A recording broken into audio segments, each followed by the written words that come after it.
13 de dezembro de 2024 e a novela Bernabei segue. Um dos principais jogadores do Internacional na atual temporada ainda não tem seu futuro definido. A gente ainda não sabe se o Inter vai conseguir comprar o jogador, se ele vai seguir no Colorado para o ano de 2025. Mas o presidente Alessandro Barcelos concedeu uma entrevista para a GZH e revelou uma nova estratégia adotada pelo Internacional. Uma nova linha de negociação que pode facilitar as coisas para o Inter para manter o Bernabéu para o próximo ano. E ainda sobre essa entrevista, o presidente também desabafou e deu uma alfinetada em jornalistas. E eu entendo este desabafo dele, mas também o presidente está sendo um tanto quanto hipócrita. E a gente vai ter que conversar também sobre isso. E óbvio, a nossa rivalidade Grenal. Vencemos todos os Grenais nesse ano de 2024, vencemos os 4 clássicos e agora também estamos dando uma tunda de relho neles, fora das 4 linhas. E eu vou te explicar isso e muito mais a partir de agora. Mas antes eu quero te pedir para já deixar o teu like nesse vídeo. Agora mesmo, antes da gente seguir, que isso ajuda demais com o algoritmo do YouTube. E também, se é a tua primeira vez por aqui, muito prazer, eu sou Lennon Haas, jornalista colorado, identificado, e se tu quer estar sempre muito bem informado, já te inscreve no canal e ativa as notificações no sininho para não perder absolutamente nada. São 3 botõezinhos aqui embaixo que ajudam demais o meu trabalho e não te custam um centavo sequer. Então me dá essa força. Bom, o presidente Alessandro Barcelos concedeu entrevista para o programa Sem Filtro, de GZH, e falou sobre a situação do Bernabéu, essa situação que tem tirado o sono dos colorados. Afinal,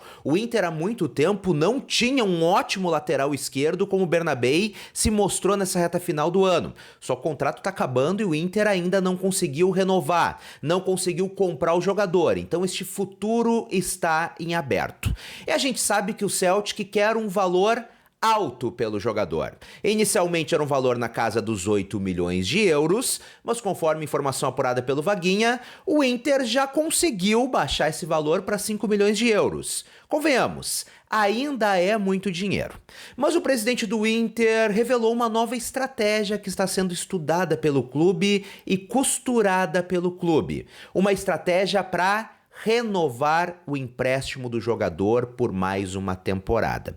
O presidente disse que obviamente sabe que o Bernabéu está muito valorizado, a gente sabe que é um jogador que tem mercado, mas devido a essa dificuldade nessa negociação, o Inter estuda tentar um reempréstimo por mais uma temporada. Um reempréstimo pago. Ou seja, o Inter pode ressarcir financeiramente o Celtic por um valor menor do que o pedido para a compra do jogador e garantir o atleta por mais uma temporada. Porém, o presidente deixou claro que, embora isso seja mais vantajoso, embora essa seja uma nova estratégia que o Inter está estudando para reduzir custos e conseguir manter o jogador para a próxima temporada, que não depende somente do Inter, que depende também da vontade do Celtic. Então assim, embora o torcedor colorado esteja esperando um desfecho dessa situação, como já falei por aqui, é uma situação bem complicada, há outros clubes de olho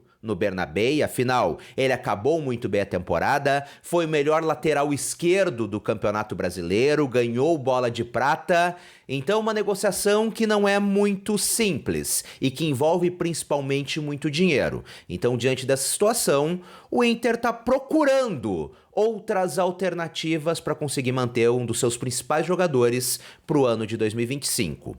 Uma delas é um reempréstimo. Como já falei por aqui, acho muito difícil que o Celtic tope. Afinal, o jogador está valorizado e se o Inter não conseguir pagar, com certeza deve ter outros clubes que conseguem pagar o que o Celtic está pedindo ou um valor muito próximo.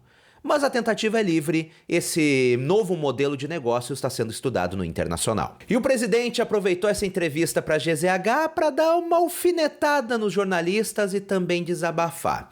Isso porque o Barcelos falou sobre a contratação do Wesley e disse que quem apanha não esquece, relembrando, dizendo que tem guardada diversas manchetes de jornalistas, de veículos de comunicação criticando a contratação do Wesley. Afinal, ele não teve uma boa passagem pelo Cruzeiro. Então o presidente diz que tem guardadas as manchetes de quem duvidou, de quem criticou a contratação e que agora o Wesley não somente deu certo, mas acabou a temporada talvez como o melhor jogador do Internacional.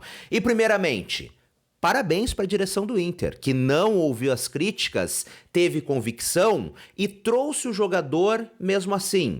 Tem méritos, assim como tem méritos em diversas outras contratações. Eu já elogiei diversas contratações da atual gestão do Internacional por aqui e acho sim que o time do Inter é muito bom. E não à toa conseguiu essa vaga direta para a fase de grupos da Copa Libertadores da América.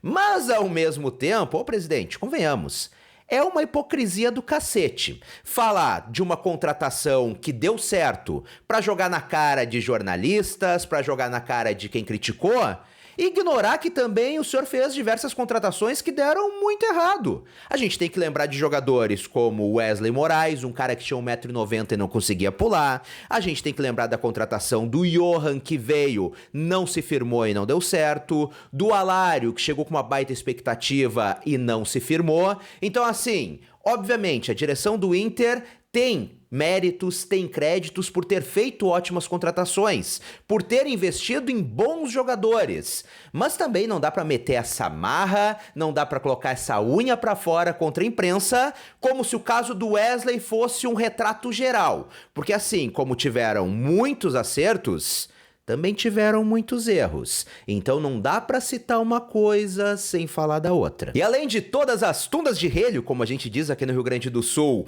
nos clássicos grenais desse ano, afinal, o Inter venceu todos os clássicos contra o seu maior rival nesse ano de 2024. Agora o Inter também vence um clássico fora das 4 linhas.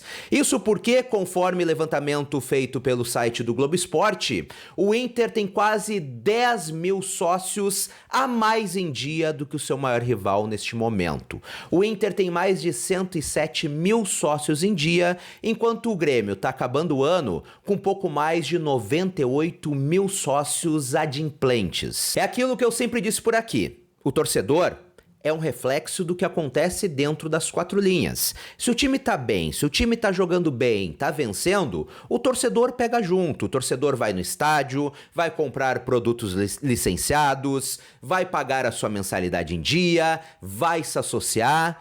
Mas se as coisas não dão certo, se o torcedor não vê o mínimo esforço dentro de campo, se o torcedor vê o time mal, ele também não vai querer gastar o seu suado dinheiro que trabalha muito para conquistar todos os dias com um clube que parece que não corresponde àquela expectativa que o torcedor está criando. Então, se hoje o Inter tem mais de 107 mil sócios em dia, é porque o Inter passou essa confiança dentro das 4 linhas nessa reta final do ano de 2024. E agora chegou a hora do teu comentário por aqui. Tu acha que o Bernabéu tá valendo todo esse esforço, toda essa novela que o Internacional tá fazendo em torno dele?